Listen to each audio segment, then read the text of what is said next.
So the question was, what should the next vlog be about? I think the very obvious answer which came to my mind was about photography. Yeah? How to shoot better pictures. What to look for in your surroundings to click better pictures.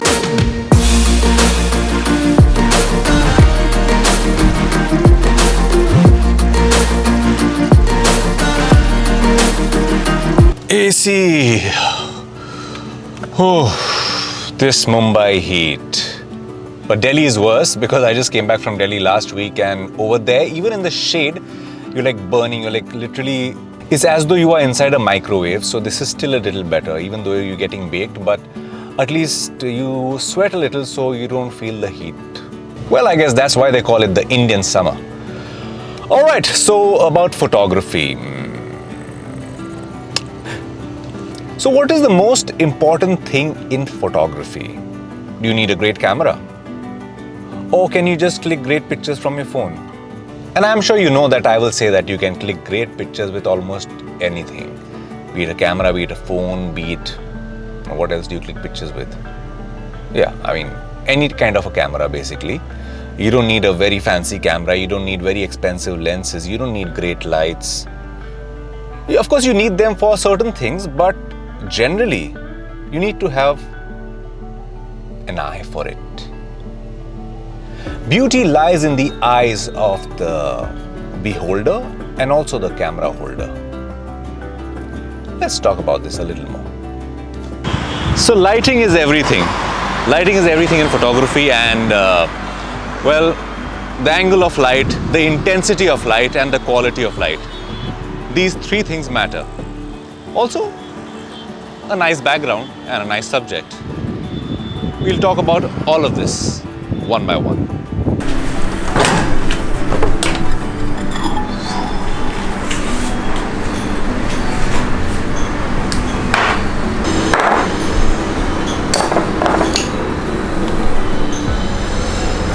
Oh, how I love this.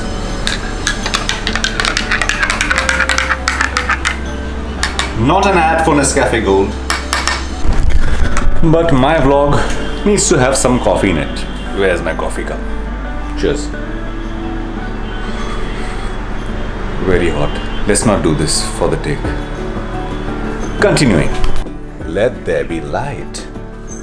It's all about light. The angle of light, the quality of light, the intensity of light. So right now, the light is coming from my right hand side and my left hand side is pretty dark. But that's okay if you want a moody portrait or if you want a picture which has a little, like a character to it. So this will be a nice picture, like me just looking out. Yeah?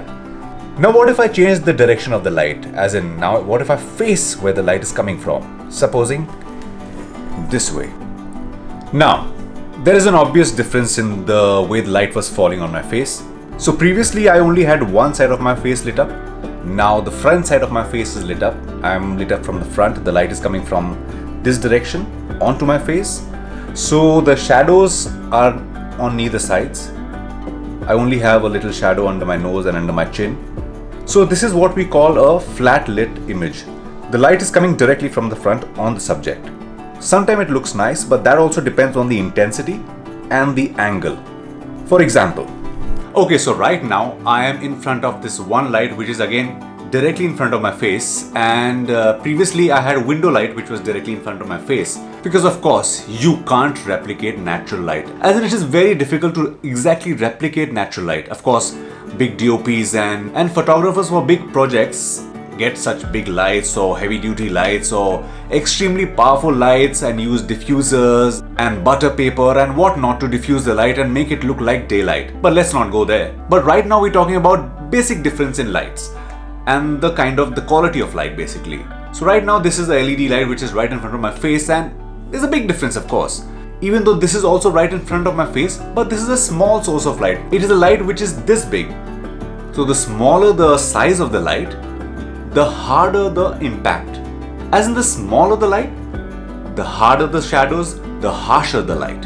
And by harsh light I mean, see, the shadows under my chin, under my nose are more defined, more definite. So the light is not as soft as the daylight, the window light, which I just showed you.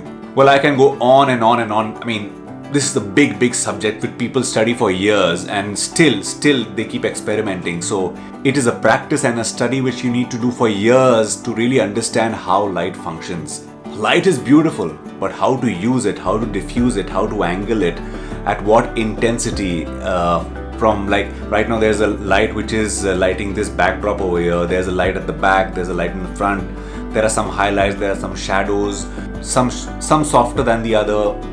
So that is a big long subject. But what my focus in this video is to simply tell you how to see and understand light.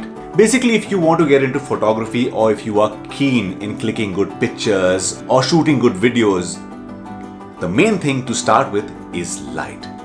Start looking at things differently. Start observing things. Start seeing how the sunlight falls. Start seeing how the tube light gives light. Start seeing how a bulb is giving out light, how a torch gives out light. See the way how different lights fall on different things and how do they make them look. So that was a start to a long series of photography vlogs. This one was just explaining you how light works and how you can observe light. Like this is terrible lighting or ghost lighting, where the light is under you and you can see all shadows under your eyes and your nose, and yeah, and then this. Isn't that better? So just that much makes a hell of a lot of difference. Alright, so don't forget to subscribe to my channel and like my videos if you like them. Share them. Yeah, that'll help. So stay tuned. I'm Areesz Ganddi and keep clicking.